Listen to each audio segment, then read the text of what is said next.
1 Timoteo capítulo 6, versículos del 6 al 8. Una vez que lo haya encontrado, le ruego que se ponga de pie en reverencia a las Escrituras y todos juntos podamos lecturar la palabra del Señor. ¿Lo tenemos, amados hermanos? 1 Timoteo capítulo 6, verso del 6 al 8. Tomamos lectura en el nombre del Padre, del Hijo y del Espíritu Santo. Dice la Biblia: pero gran ganancia es la piedad acompañada de contentamiento, porque nada hemos traído a este mundo y sin duda nada podremos sacar. Verso 8, así que, teniendo sustento y abrigo, estemos contentos con esto. Padre, en el nombre de Jesús, te damos gracias por tus bondades, porque cada día, dice tu palabra, son nuevas tus misericordias y tu fidelidad por todas las generaciones. Te rogamos en esta tarde, Señor, que nos instruyas, que capacites a cada uno de nosotros, que nos permitas a través de tu Santo Espíritu poder comprender las Escrituras y que sobre todo lo pongamos por obra. Te ruego y te suplico, Señor, me ayudes a serte fiel cuando esté compartiendo el mensaje y que todos mis amados hermanos presentes puedan ser edificados y consolados y exhortados. Ayúdanos, Señor, a todos a estar atentos y apercibidos al mensaje que sabemos, Señor, que tú nos vas a instruir para tu gloria. Todo esto te lo pedimos en el nombre de Cristo Jesús. Amén y amén. Usted sabe que la carta de 1 Timoteo es una carta dirigida por el apóstol Pablo, dirigido a un joven pastor, donde la intención de Pablo es capacitar a este pastor joven, capacitarlo, darle ciertas instrucciones y darle advertencias también para que no solamente lo tenga Timoteo como un conocimiento, sino lo pueda también transmitir a la iglesia y por extensión a cada uno de nosotros. Y quisiera empezar con una introducción, haciendo un poco de memoria sobre una frase que creo por lo menos lo hemos debido haber escuchado, que dice así: no te conformes con lo que tienes, siempre debes aspirar a tener más. No te conformes con lo que tienes ya, siempre debes aspirar a tener más. Bueno, esta frase, entre otras, son muy típicas de nuestra cultura, que constantemente nos dice que necesitamos un poco más para estar bien. Siempre necesitamos un poco más para estar tranquilos, para ser exitosos. Por ejemplo, más dinero, más comodidades, más estabilidad, más reconocimiento, etc. Sin embargo, lo curioso de estas ideas, es que muchas veces las personas que más tienen son las que menos satisfechas están. Siempre hay algo que les falta, siempre hay algo que desean alcanzar, algo que sí parece en algún momento les va a llenar, pues van a procurar alcanzarlo, cueste lo que cueste. Pero al final seguirán estando tan insatisfechos como al principio. Es como aquella persona que bebe agua salada. No sé si usted alguna vez ha bebido agua salada. Y cada vez que toma esta agua salada, cada vez que bebe, más y más tendrá sed. Su sed no se le va a ir, más y más tendrá sed. El problema, hermano, no es tener cosas materiales, como lo vamos a ver ahora, sino buscar en las cosas materiales lo que solamente Dios nos puede dar. Por eso, hermano, aunque estemos rodeados de abundancia, aunque tengamos comodidades, muchos vivirán intranquilos, insatisfechos, ansiosos y vacíos por dentro. Porque resulta que las cosas materiales jamás, pero jamás van a a suplir lo que solamente Dios nos puede proveer. Pablo, hermanos, después de advertirnos, hace 2 semanas vimos el pasaje anterior, Pablo, después de advertirnos de que los falsos maestros venían con falsas enseñanzas, traían doctrinas torcidas, y por medio de esta forma de vida de los falsos maestros, una falsa piedad, ellos pretendían obtener ganancias deshonestas. Ahora Pablo nos muestra cuál es la verdadera ganancia y dónde se encuentra realmente el contentamiento del creyente. ¿Dónde se encontrará realmente, hermanos, el contentamiento del creyente? Y vamos a observar cuál es la verdadera ganancia. Haciendo una comparación con lo que Pablo nos ha dicho anteriormente, yo quiero que usted lea conmigo a partir del versículo del 3 al 5, y vamos a recordar un poco las palabras de advertencia de Pablo, que dice de la siguiente manera: si alguno enseña otra cosa, dice Pablo, y no se conforma a las sanas palabras de nuestro Señor Jesucristo y a la doctrina que es conforme a la piedad, ¿cómo están esas personas que enseñan mal, que no se conforman a la sana doctrina? Está envanecido, nada sabe y delira acerca de cuestiones y contiendas de palabras, de las cuales nacen como fruto de esas malas enseñanzas, nacen envidias, pleitos, blasfemias, malas sospechas, disputas necias de hombres corruptos de entendimiento y privados de la verdad. Y miren qué es lo que hacen estos hombres corruptos, los falsos maestros, con una apariencia de piedad, con una apariencia de ser creyentes. Dice que toman la piedad como ¿qué? Como fuente de ganancia, y el consejo de Pablo a Timoteo es: apártate de los tales. Acá vemos entonces, hermanos, cómo los falsos maestros, con sus doctrinas corruptas, toman la piedad, es decir, toman la vida cristiana, toman esa apariencia de vivir como Cristo, toman ese modelo de vida como fuente de ganancia. Lo único que piensan los falsos maestros es en enriquecerse, es en estafar, en engañar, en torcer las escrituras solamente, hermano, con la finalidad de hacer de ese estilo de vida cristiana, entre comillas, o piadosa, hacer su modo de sacar dinero. Y para ellos esa era una fuente de ganancia. Pero ahora Pablo va a corregir esa forma de vida incorrecta, pecaminosa, y nos mostrará cuál es la verdadera ganancia. Para los falsos maestros, el vivir de una forma falsa, una vida piadosa, para ellos era una forma de obtener ganancias. Pero Pablo nos va a mostrar cuál es la verdadera ganancia, que es el título del sermón de hoy. El título del sermón de hoy es la verdadera ganancia. Es el tema número 23, me parece, o 24. Bueno, quiero presentarles los 3 puntos del sermón de hoy. El sermón de hoy solamente se divide en 3 puntos y curiosamente de acuerdo a los 3 versículos. Vamos a ver como primer punto: la piedad es la verdadera ganancia. Como segundo punto vamos a ver: lo material es temporal.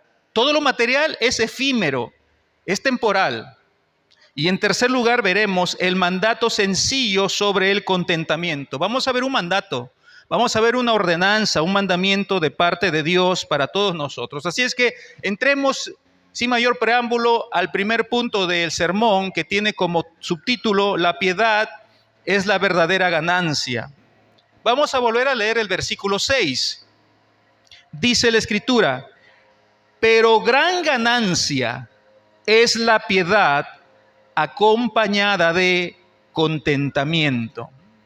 Pero gran ganancia. Hermanos, quiero que usted observe algo. Esa palabrita pero, esa palabra sencilla, pero que por algo está allí, y lo que nos hace ver es que esta palabra aquí marca un contraste directo entre los falsos maestros y su doctrina corrupta del pasaje anterior con lo que va a decirnos Pablo. Los falsos maestros hacían su dinero de forma deshonesta, torciendo las escrituras, pero ustedes deben hacerlo así. Vemos un contraste entonces entre lo que ha dicho Pablo anteriormente de los falsos maestros y lo que dirá a los creyentes. Bueno, los falsos maestros pensaban, hermanos, que la piedad era el medio para obtener ganancias económicas, pero para Pablo, como ya lo he dicho, era algo diferente. Mientras los falsos maestros sacaban dinero a través de doctrinas corruptas, para ellos era su ganancia. Para Pablo la piedad, que no es otra cosa más que un estándar de vivir como Dios, la piedad en un término también concreto o un concepto muy sencillo para recordar la palabra piedad, es un estándar o un modelo de vivir como Dios lo demanda.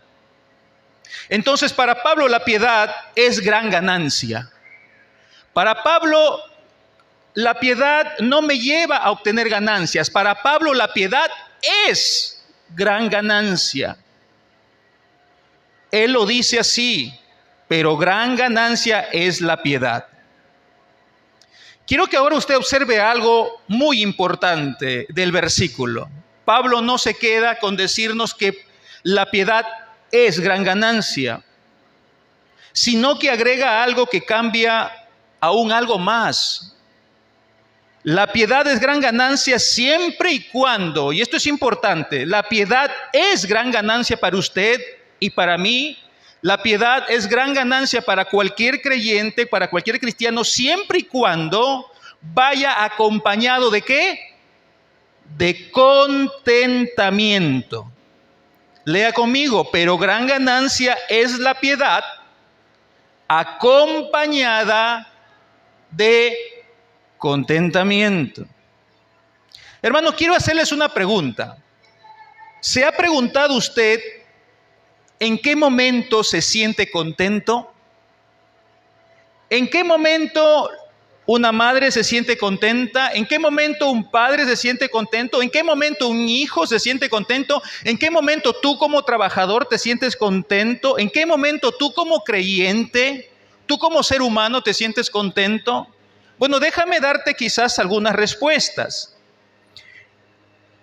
Quizá tú te sientas contento cuando tu hijo te obedece, cuando tu hijo obtiene buenas notas en sus exámenes, o quizás cuando tu hijo o tu hija ingresa a la universidad te sientes contento, o cuando el médico de turno te dice que tu enfermedad desapareció, o cuando tus problemas económicos se resolvieron porque tienes un mejor trabajo, o cuando te vas de vacaciones, quizás te sientes contento, o cuando estás construyendo tu casa, te sientes contento.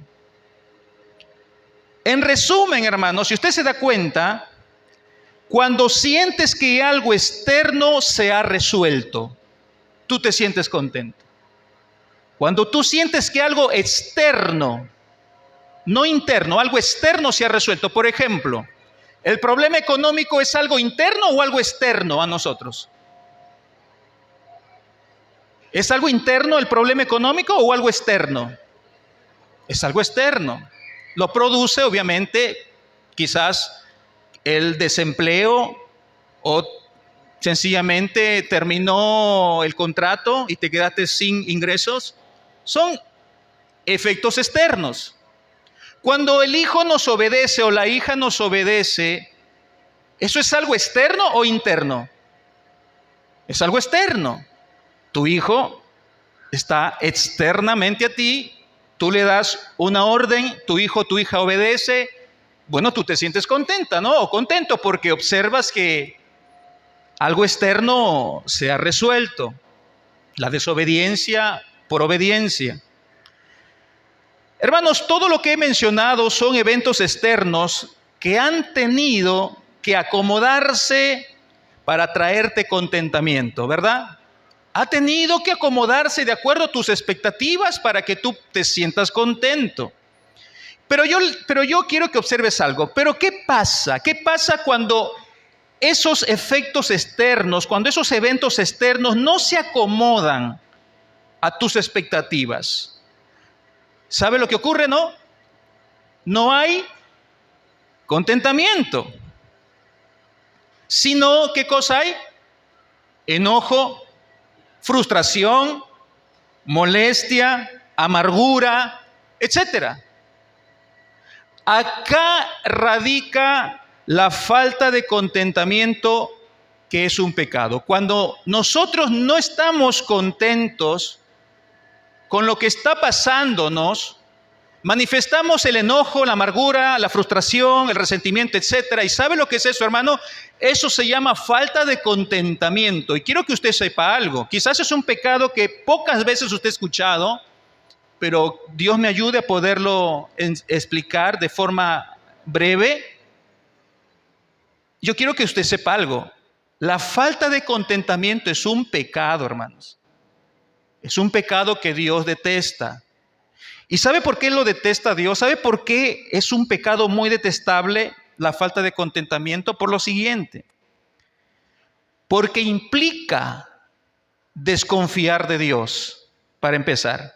Cuando usted no está contento o contenta con algo, lo que está implicando su descontento es que usted no confía en Dios. Y por eso usted se queja. Quizás se queja de la provisión de Dios.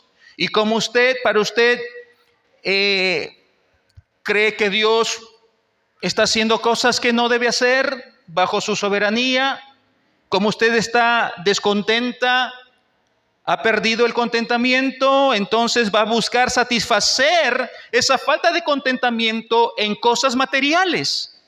Usted va a buscar de alguna manera suplir ese descontento poniendo sus ojos ya no en Dios, sino en cosas terrenales, buscando las cosas materiales. Y hermano, y sabe, hay un serio problema ahí, hermanos, que es grave. Cuando nosotros caemos en un descontento, en una falta de contentamiento, nosotros podemos caer en la avaricia, que es otro pecado. Podemos caer en la ingratitud, que es otro pecado. Y podemos caer encima en cuestionar la soberanía de Dios, que es otro pecado, hermanos. Miren cómo un pecado que se llama la falta de contentamiento nos lleva a pecar en otras áreas de nuestra vida. ¿Ve lo serio que es no tener contentamiento, hermano? Todo esto, hermano, ocurre por el concepto erróneo de lo que es estar contentos. Hay un concepto erróneo que la Biblia nos va a mostrar de lo que es para el cristiano estar contento, estar gozoso, estar feliz. Hay un problema de concepto. Hemos traído el concepto de contentamiento, de gozo, de felicidad, de dicha del mundo y lo hemos metido a nuestra vida como cristianos. Pero usted sabe que las corrientes del mundo van en sentido contrario a los pensamientos de Dios, ¿verdad? Mientras el mundo nos dice odia, Dios nos dice ama. Mientras el mundo dice, ¿para qué paz entra en conflicto? Dios nos dice, estad en paz con todos. ¿Se da cuenta, hermano, cómo los conceptos mundanos se oponen, se contraponen a los conceptos divinos? Y el concepto de contentamiento que hasta aquí hemos visto es un concepto mundano, no es el concepto divino de lo que es estar contento. Pablo usa la palabra griega austarkeia para referirse a contentamiento. ¿Y sabe lo que significa esta palabra complicada griega? Lo que significa contentamiento es sentirse suficiente. Es sentirse completo, hermanos. Para Pablo, cuando él usa la palabra contentamiento, lo que nos está diciendo es que el cristiano que está contento es aquel cristiano que siente estar completo. Así que estar contento significa estar satisfecho y suficiente y no buscar otra cosa más que lo que uno tiene. No debemos buscar más de lo que uno tiene. Para el cristiano, a diferencia de los impíos, el contentamiento viene de Dios y no de eventos externos que se acomoden. Lo voy a repetir. Para el cristiano, estar contento depende solamente de su relación con Dios y no depende de los eventos externos que se tengan que acomodar o desacomodar. Pablo, hablando a los filipenses, dio testimonio de su propio contentamiento y vea, hermano, observe los eventos externos que estaba pasando Pablo en Filipenses 4, versículos del 11 al 13, y quiero empezar diciéndole que uno de los eventos externos que Pablo estaba atravesando es que Pablo estaba preso. Pablo estaba en la cárcel. Pablo no estaba en libertad y no estaba comiendo, hermano, la comida que él le hubiera gustado comer. Es más, Pablo estaba pasando hambre. Pablo estaba en un lugar frío, en un lugar terrible, de total oscuridad, como una cárcel de aquellos tiempos que eran huecos subterráneos debajo de la tierra.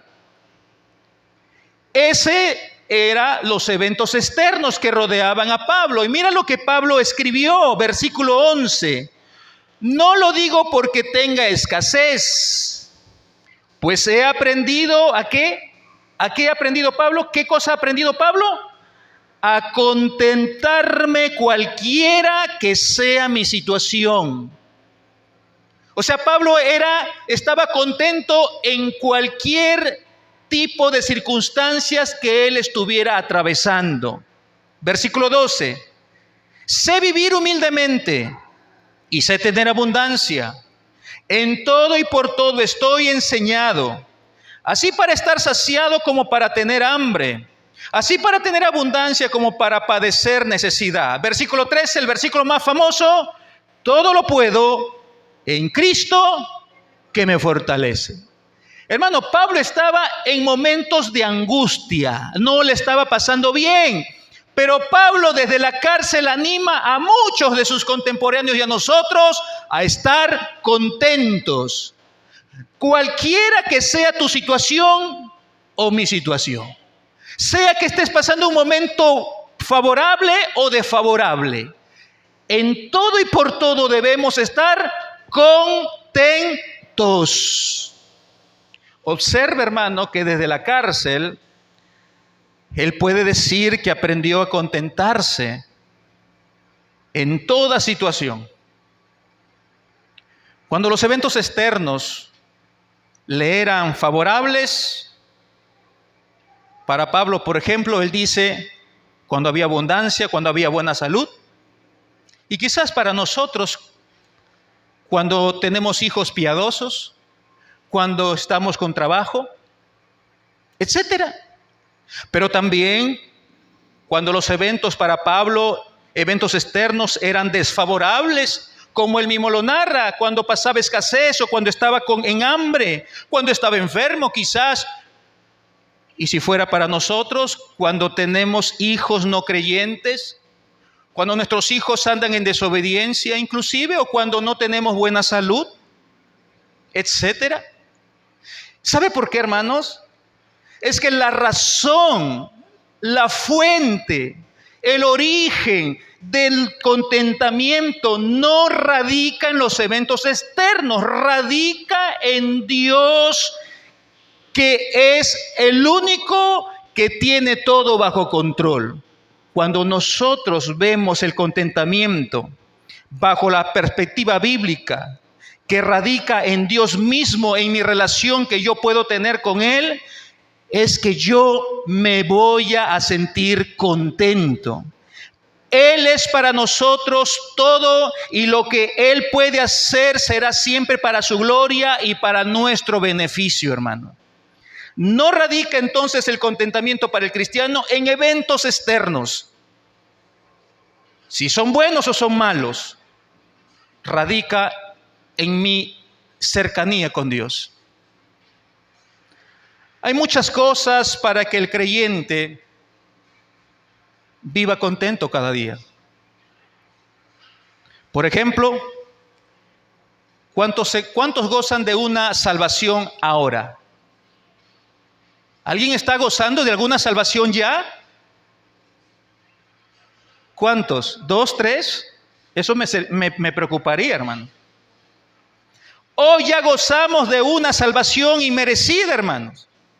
No le estamos disfrutando a plenitud porque tenemos un cuerpo pecaminoso. Pero ¿quién va a resolver este cuerpo corruptible y lo va a transformar en un cuerpo incorruptible? ¿Quién hace esa obra? El Señor, hermanos. Por lo tanto, aunque no estemos gozando plenamente de salvación, pero somos salvos, hermano. Somos salvos, tenemos una vida eterna. Tenemos la promesa de ir al cielo gracias a Cristo, no gracias a mi esfuerzo. Y gracias a la obra de santificación del Espíritu Santo. Recuerda, la Biblia dice, aquel que empezó la buena obra, la perfeccionará. Hay muchas otras cosas por cual el cristiano puede estar contento. Hemos sido perdonados. ¿Cuántos han sido perdonados? De todos nuestros pecados, pasados, presentes y los que usted hará en el futuro. Ya no estamos en condenación. Lo acabamos de leer hace unos instantes en la lectura devocional. Para los que están en Cristo no hay condenación, hermanos. Debemos estar contentos porque tenemos su palabra que guía nuestros pasos. Debemos estar contentos porque Cristo vuelve para llevarnos con Él para siempre. Y sabe, y si morimos antes de que Él vuelva, la Biblia dice que seremos resucitados con un cuerpo incorruptible para estar con el Señor para siempre, hermano. Debemos estar contentos porque Dios nos dio una familia. Una esposa, un esposo, hijos, nuera, yernos.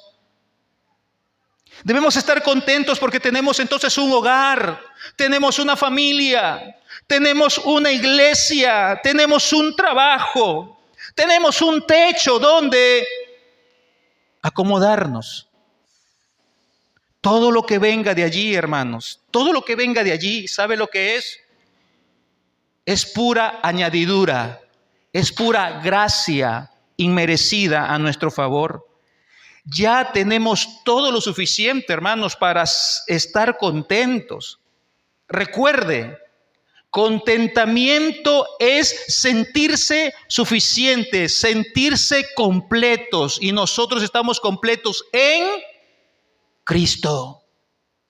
Estamos completos en Cristo. Sin Cristo estamos incompletos, pero que con Cristo estamos completos. No nos falta nada, hermano. Usted no tiene por qué estar poniendo sus ojos en otro lugar que no sea Dios. El cristiano tiene una ganancia mayor que no perece. Lo que usted hasta aquí por gracia está a su favor, lo tiene por gracia. Esa es una ganancia, hermano, que jamás va a perecer, ni va a cambiar nunca. Dios mismo es nuestra mayor ganancia. Él es inmutable. Su palabra, hermano, es incambiable. Sus promesas no cambian. Y poderoso es Dios para hacer que su gracia abunde en nosotros. Poderoso es Dios, hermano. Segunda a los Corintios 9:8. Mira lo que dice Pablo a la iglesia en Corinto. Segunda de Corintios 9:8 dice: y poderoso es Dios, no eres tú. Poderoso es Dios para hacer que abunde en vosotros toda gracia. ¿Con qué finalidad? A fin de que, teniendo siempre en todas las cosas todo lo suficiente. ¿Qué tenemos, hermano? Todo lo suficiente. Abundéis para toda buena obra. ¿Te falta algo, hermano? ¿Te falta algo, hermana? ¿Qué nos enseña este versículo? La verdadera ganancia se ve por nuestra vida de piedad. Nuestra verdadera ganancia se ve en esa relación que tenemos con Dios, hermano. Usted es hijo de Dios. Usted no es hijo de nadie. Usted es una hija, un hijo de Dios. ¿Sabe? Usted tiene una identidad. Usted ya no está solo en este mundo. Usted tiene un Padre que es todopoderoso. Un Padre que es el dueño de todo lo que existe. Y tiene un hermano mayor que murió por usted, clavado en una cruz de forma injusta, para que usted, como yo, tengamos una vida eterna desde ahora y para siempre. Hermanos, la verdadera ganancia se ve en tu relación con Dios, en esa cercanía, en ese vínculo que ahora tú tienes por medio de Cristo con Dios, el Padre. Ahora tú tienes un dueño y es Dios nuestra confianza, hermanos. Es Dios nuestro pronto auxilio. Es Dios nuestro proveedor, nuestro socorro. Es Dios el que nos completa, no las cosas materiales que poseemos. No es eso lo que nos debe llenar de contentamiento, sino el Señor. Lo que me lleva al segundo punto. Lo material es temporal. Lo material es efímero. Lo material es perecedero, es temporal. Lea conmigo el versículo 7 de 2 de Timoteo 6, ¿no? Porque nada hemos traído a este mundo. Nada, hermano. Y sin duda, nada podremos sacar. Nada. Decíamos ayer con unos hermanos en la parte de atrás que hoy los niños salen más avispaditos que hace años atrás. Como que ahora los niños vienen ya, no sé, con más pilas.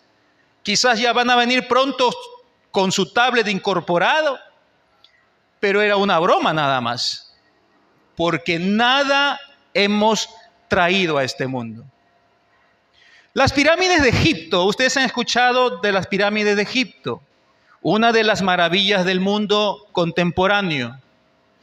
Las pirámides de Egipto eran enormes construcciones funerarias. ¿Sabe lo que eran las pirámides de Egipto? En otras palabras, eran tumbas, enormes tumbas, gigantescas tumbas, mausoleos, que habían sido edificados para que sean enterrados los faraones con sus valiosas pertenencias.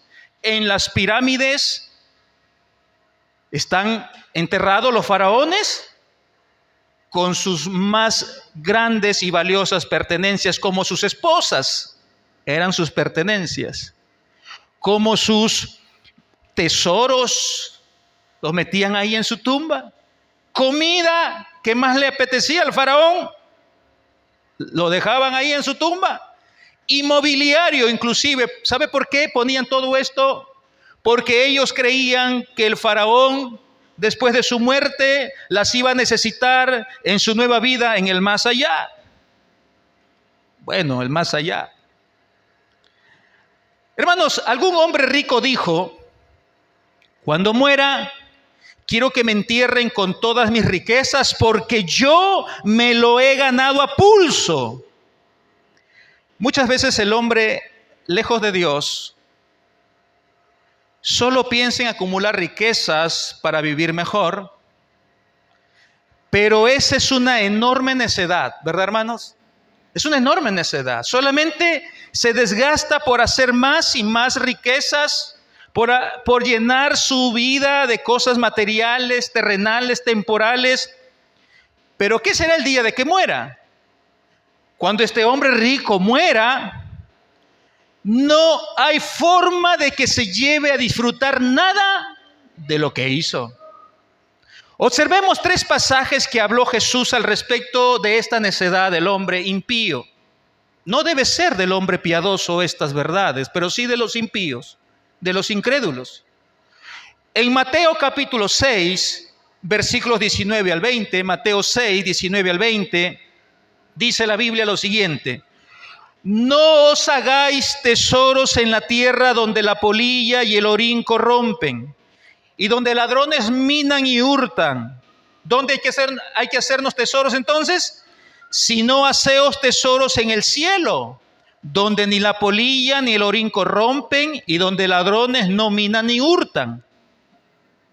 Pero Jesús añade algo más, que lo encontramos en Marcos 8:36. Mira lo que dice en Marcos 8:36. Porque, ¿qué aprovechará el hombre si ganare todo el mundo y perdiere su alma? ¿De qué le aprovechará al hombre o a la mujer que se encargó durante toda su vida de acumular riquezas, tesoros, cosas materiales, si pierde su alma? ¿Le servirá de algo? La respuesta es no.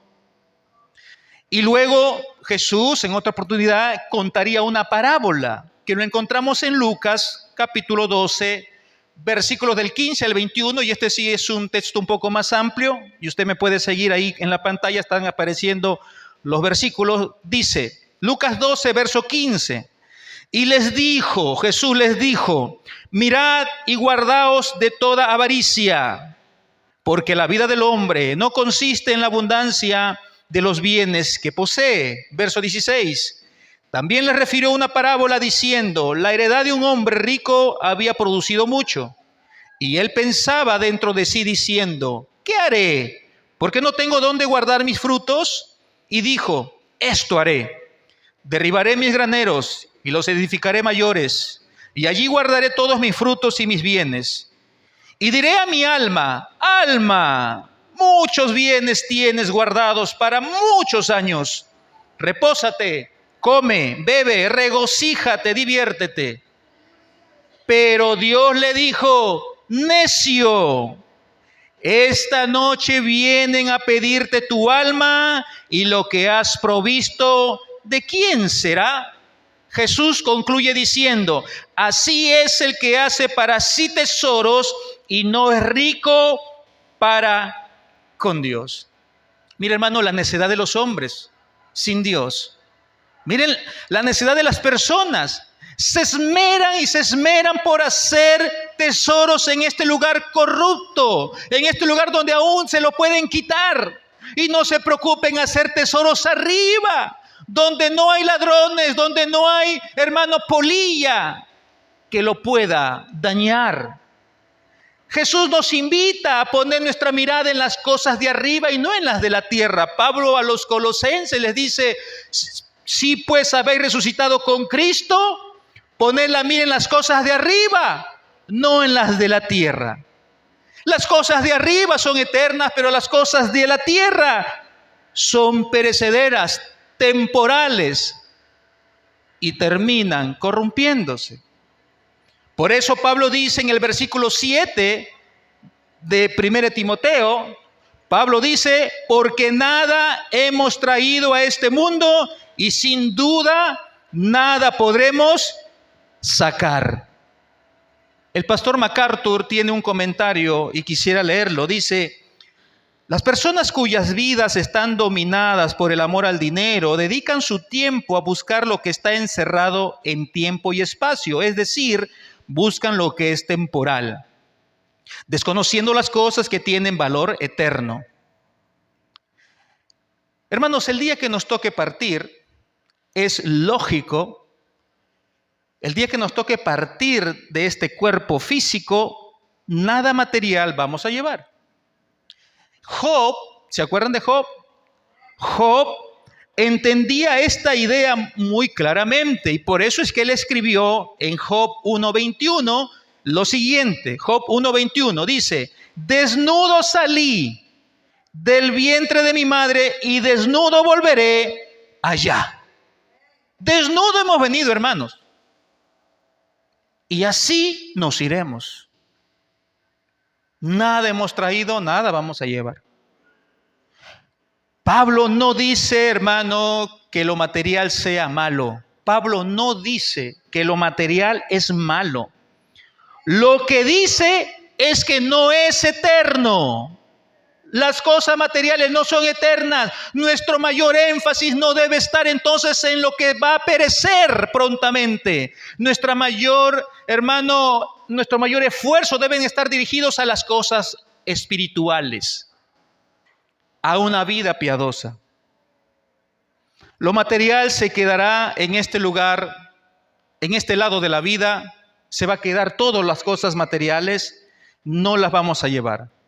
Por esa razón, no puede ser la base de tu seguridad, hermanos.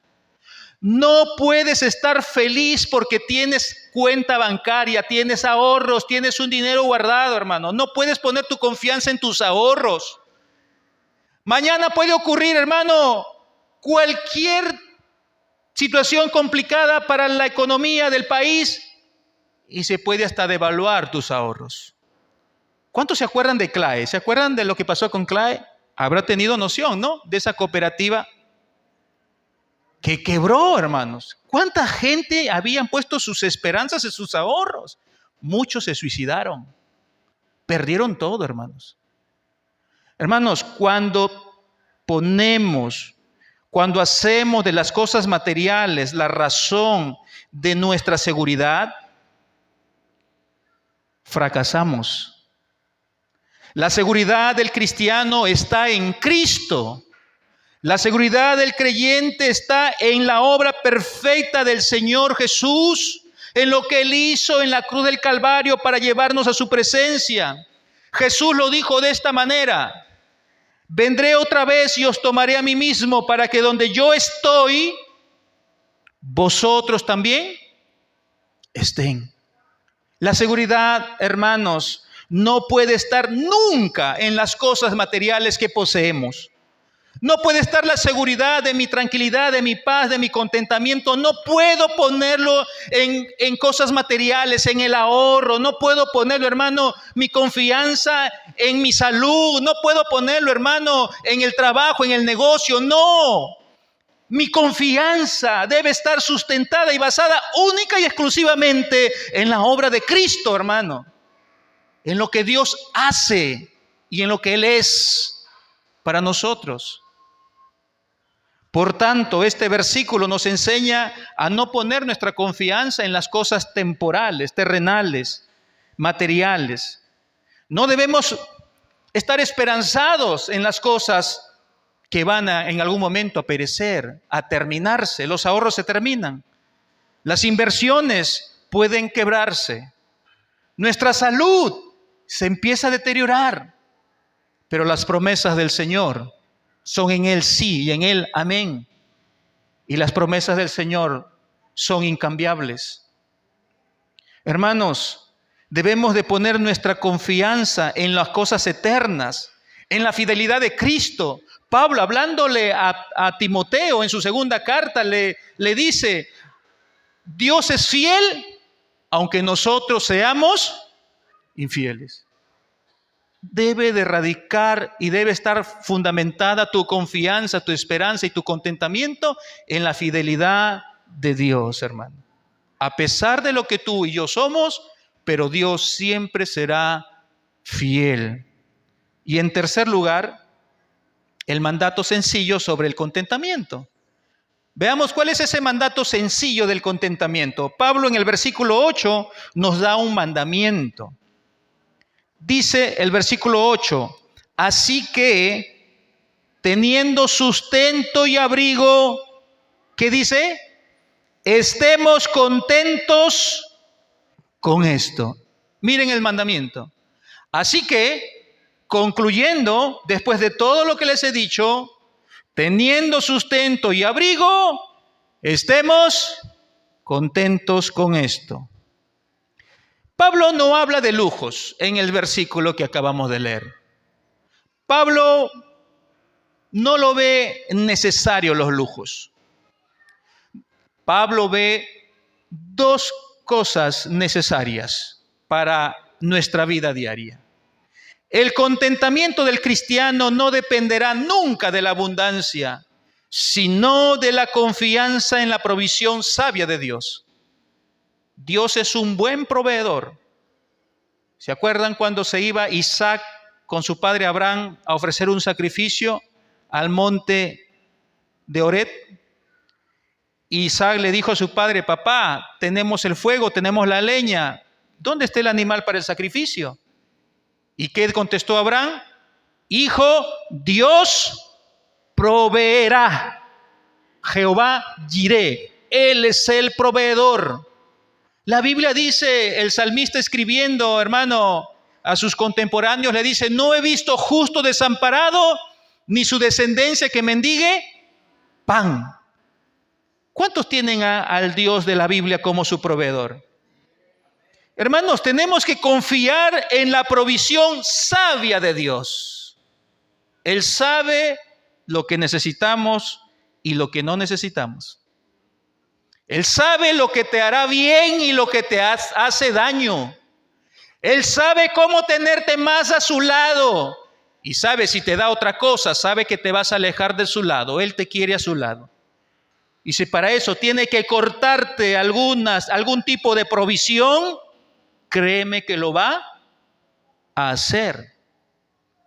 En la expresión que usa Pablo, sustento y abrigo, se encierran las cosas indispensables de la vida. Sustento y abrigo. Esas dos cosas deben ser suficientes para no caer en descontento los cristianos. Debe ser suficiente, hermano, para que tú estés contento. Pero saltan dos preguntas que me la hago para mí y para usted.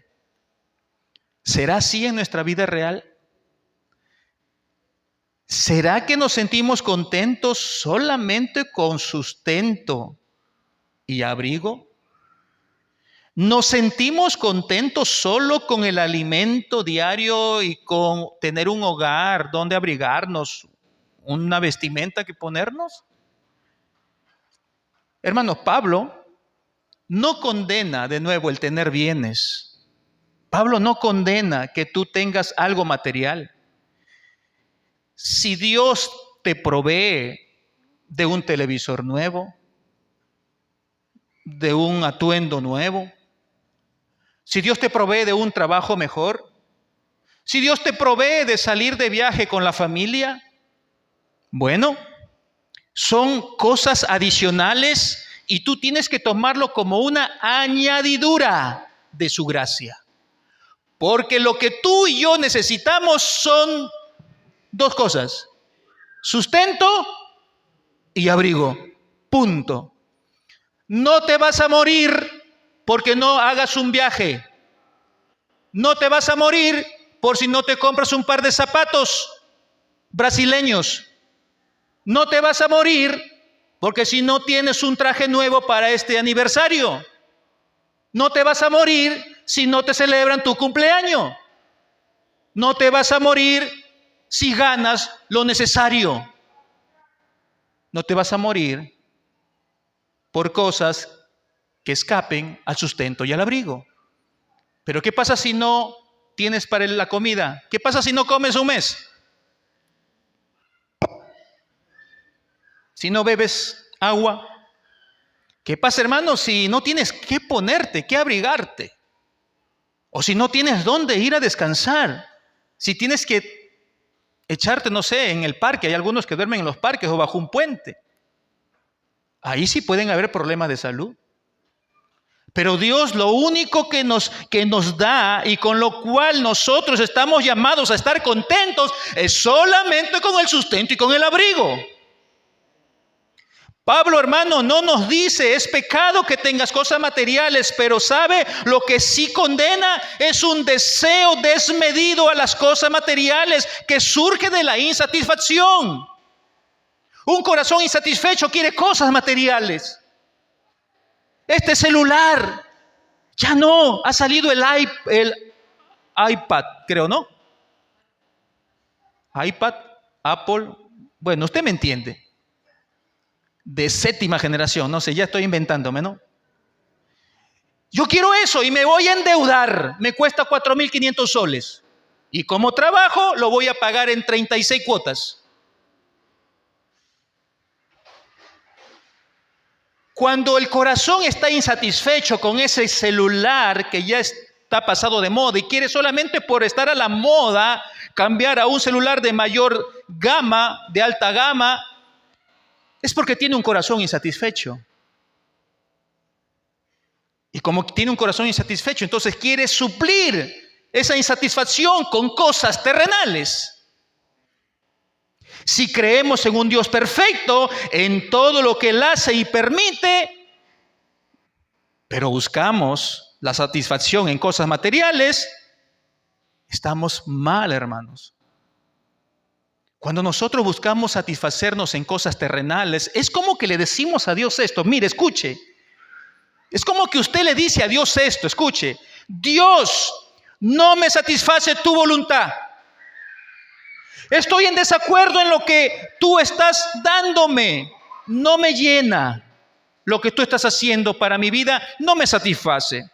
Por eso debo de buscar en otras cosas mi satisfacción. ¿Usted se imagina diciéndole eso al Señor? Bueno, eso lo decimos tácitamente cuando no encontramos satisfacción en Dios y nos vamos a buscarlo en cosas terrenales. ¿Acaso pensamos que Dios se equivoca en lo que nos da, hermano? ¿Usted se equivoca? ¿Acaso usted cree que Dios se equivoca? ¿Acaso Él no sabe lo que tú y yo necesitamos? Pablo nos llama a poner atención en una vida sencilla, no complicada, una vida sencilla pero piadosa y temerosa de Dios. Donde hermano,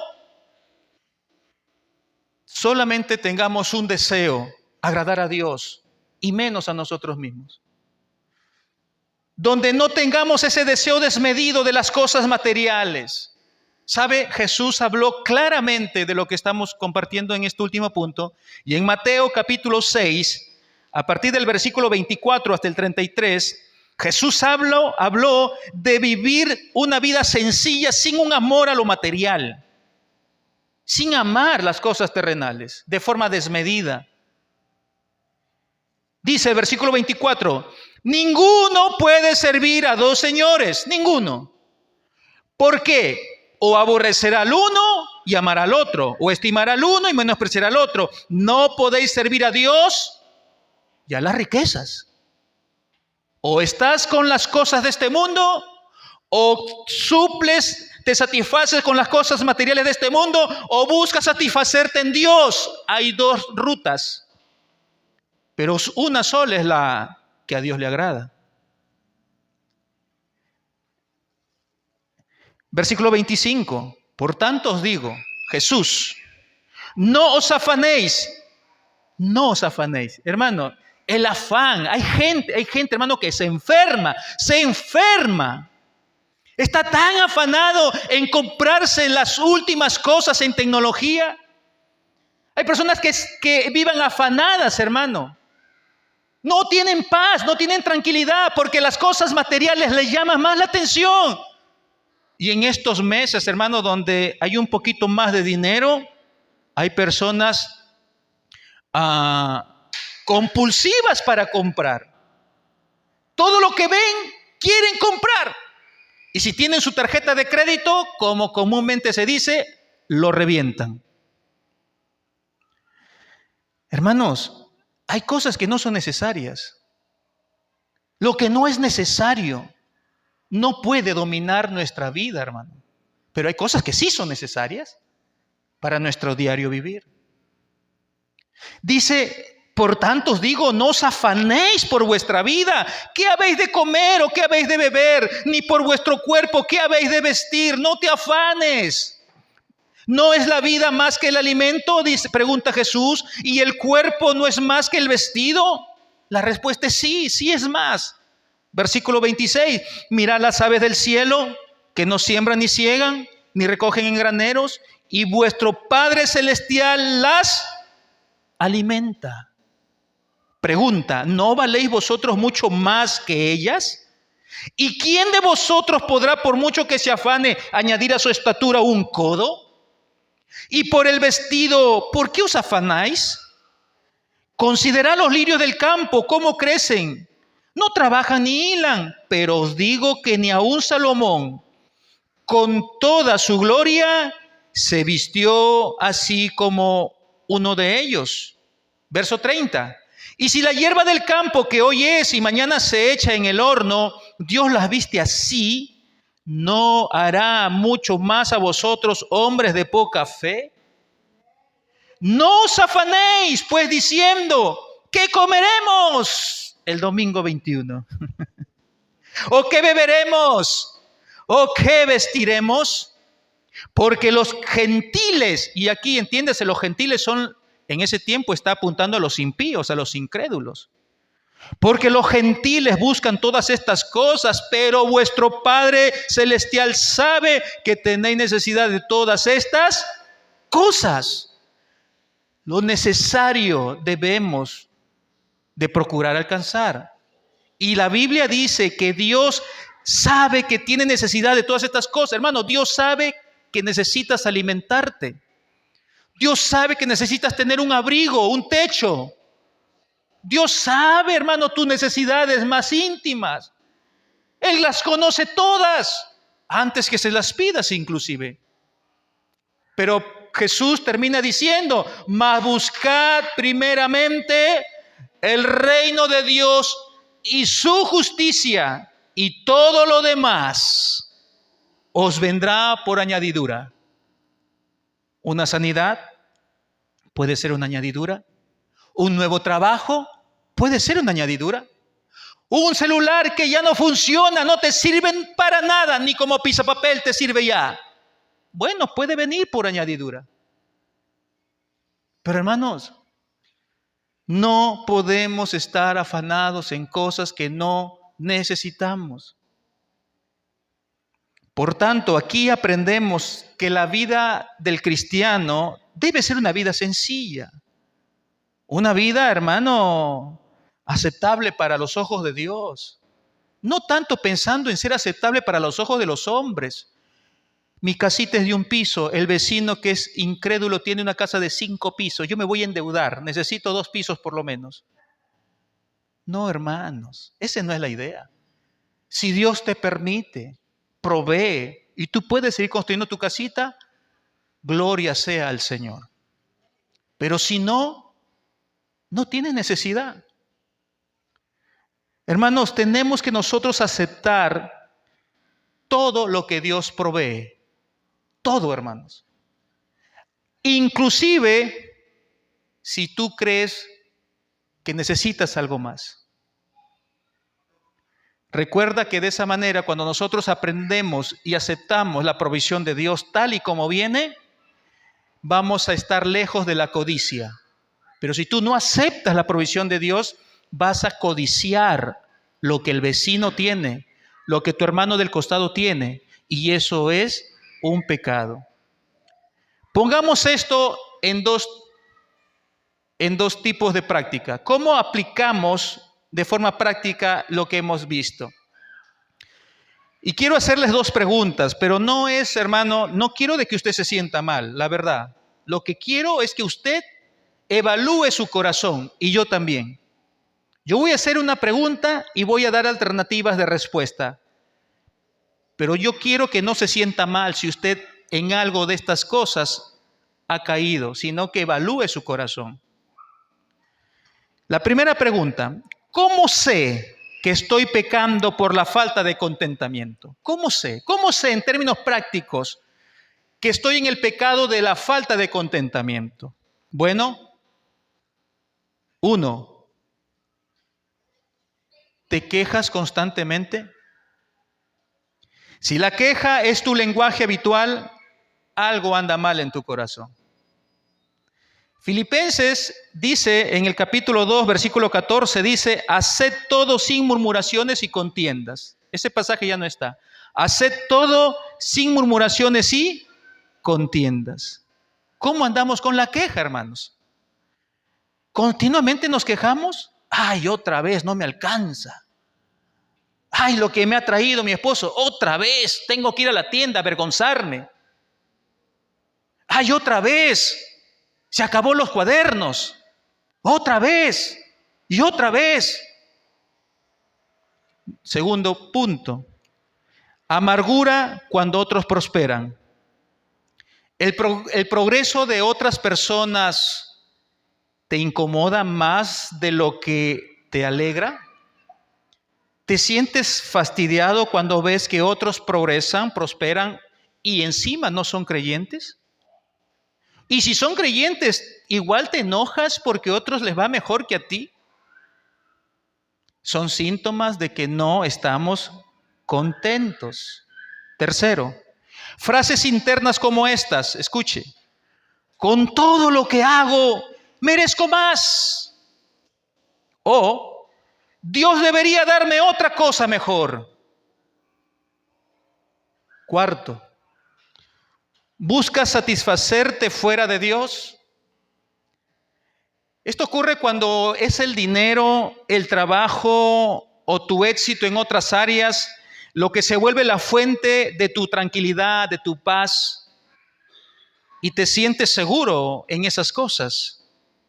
Eso también es un síntoma de que te falta contentamiento. Último, pierdes el gozo y la paz cuando las circunstancias cambian, lo que decíamos al inicio. Tu paz, tu gozo, tu alegría, tu satisfacción personal se termina cuando los agentes externos, las circunstancias cambian de una manera a otra. Cambia tu humor. Estabas contento, pero en eso te dicen que te han robado. ¿Perdiste la paz? Obviamente, quiero hacer un paréntesis, no es que tú te vas a poner a saltar, ay, qué bien que me han robado, era que me roben más. Sería eso absurdo, ¿no? Sería eso absurdo, no. ¿Tu confianza en Dios se ve trastocada por un robo? Tu confianza en el Señor, tu gozo que lo produce el Señor. Es más, la Biblia dice que el gozo es fruto del Espíritu de Dios. Tu gozo supuestamente en el Señor se terminó porque las circunstancias cambiaron. La paz se terminó. Cuando eso ocurre es porque nuestro corazón está aferrado en las cosas materiales. Nos importan las cosas materiales más que lo que Dios piense de mí. Más que si yo he pecado, más si mi pecado debe ser realmente mi mayor preocupación. Me importa más que me robaron el televisor. ¿Qué debe ser más importante para ti? ¿Tu relación con Dios? ¿Cómo está el Señor viendo tu pecado o que perdiste tu televisor? ¿Qué debe ser más importante? Tu pecado, tu relación que tú tienes de pecado delante de Dios. Eso debe ser más importante que un televisor. Pero cuando más importante es lo material es porque nuestro corazón está en lo material y no arriba, hermano. Permítame recordarte esto. Romanos 8:28 es un versículo, hermano, que siempre nos traerá paz. Y lo acaban el día de hoy, también lo hemos escuchado en la oración. Romanos 8:28 dice, y sabemos que a los que aman a Dios, complétele usted, todas las cosas, buenas o malas, ¿verdad? Un robo o una bendición. Una buena noticia o una mala noticia. Pero sabemos, dice Pablo está convencido, sabemos, no estamos dudando, ¿será que Dios hará esto? No, pero sabemos que a los que aman a Dios, todas las cosas, problemas en el hogar, problemas con el hijo, situaciones de enfermedad, sabemos que a los que aman a Dios, todas las cosas nos ayudan para bien. Todo, hermano. La segunda pregunta que quiero hacerles es, si ya vimos cómo sabemos que estamos pecando por la falta de contentamiento, ahora veamos cómo sabemos que estamos viviendo con contentamiento cristiano. El contentamiento, hermanos, no significa que nunca vas a luchar contra el pecado de no sentirte satisfecho, porque estoy seguro que muchas veces tú te has quejado con Dios. ¿Cuántos se han quejado con Dios? Todos lo hemos hecho en alguna oportunidad. Y sabemos, hermano, que el contentamiento entonces no implica que tú no luches con esa insatisfacción, pero tienes que luchar. Si no, hermano, el contentamiento implica que tienes que seguir luchando, y en medio de esa lucha con el pecado de la falta de contentamiento, tienes que confiar en que Dios sabe lo que hace y que Él es suficiente para ti. Él es suficiente para ti. Por tanto, número 1, ¿cómo sabemos que estamos en contentamiento? Cuando agradeces más de lo que te quejas. Todos los días agradeces a Dios, me imagino, a la hora que te levantas, a la hora del desayuno, a la hora del almuerzo, a la hora de la cena. ¿Cuántas veces les dices gracias a Dios durante el día? Si haces un balance y pones en un lugar de la balanza las veces que agradeces a Dios y en la otro lado de la balanza las veces que te quejas, y si la balanza se inclina hacia el lado donde hay más palabras de gratitud, quiere decir que estás por buen camino, que debes de mejorar, pero estás por buen camino. Todos, creo, hermano, y como lo he dicho hace poquito, en alguna oportunidad nos hemos quejado y le hemos reclamado a Dios: Señor, ¿por qué me pasa esto? Mira, tantos años en tu obra, pero mira cómo me están pagando. Pero si eso hemos dicho alguna vez y nos hemos quejado, prontamente debemos reflexionar y pedir perdón a Dios. Porque no debemos de seguir diciendo eso, sino debemos de decir algo como esto: no tengo todo lo que quisiera, eso es lo que deberíamos decir, no tengo todo lo que quisiera, pero Dios ha sido bueno conmigo a pesar de mi falta de fidelidad. A pesar de tu infidelidad o mi infidelidad, Dios siempre ha sido bueno. Siempre, hermano. En segundo lugar, cuando tu paz no depende de lo que tienes, cuando tu satisfacción, tu gozo, tu alegría, tu contentamiento no depende de lo que te rodea, no dependen de tus hijos, no depende de lo que tu hijo o tu hija te pueda proveer, no depende de la casa que tienes, no depende del trabajo, no depende de tu esposo. Cuando tu contentamiento no depende de las cosas materiales o de las cosas que te rodean, entonces, hermano, estás caminando en contentamiento. Si tienes, hermano, provisión, es gracias a Dios. Si tienes más, agradeces. Si tienes más, agradeces si tienes menos ahora, agradeces también, pero confías en que Dios te seguirá proveyendo. Tu gozo no debe subir ni debe de bajar por tu dinero que tengas guardado, no debe influenciar tu contentamiento hacia el Señor por las cosas materiales, jamás. Tercero, cuando puedes disfrutar lo que Dios te da hoy y no te quejas. Cuando puedes disfrutar de las cosas que Dios te da hoy. Mamás hoy, en este momento, tienen hijos aún criando. Deben sentirse contentas por sus hijos. Aunque sé que nuestros hijos muchas veces nos hacen llorar, pero debemos sentirnos contentos porque los tenemos aún. Porque usted sabe que la vida no lo tenemos comprado, ni de los hijos, ni de los nuestros, ni nuestras propias vidas. Así es que, si Dios nos ha dado hoy una familia, que sabemos que nuestra familia no es perfecta, pero es familia al fin, debemos sentirnos contentos. Quizás tienes un trabajo mal remunerado, pero tienes un trabajo al fin y al cabo. Quizás no gozas de beneficios como otros, pero tienes una fuente de ingreso para llevar más tarde a tu casa o mañana. ¿Sabes? Hay personas que no tienen mañana ni siquiera que echarse a la boca, con hijos inclusive. Pero tú tienes mucho por qué darle gracias hoy. ¿Tienes alguna dolencia física?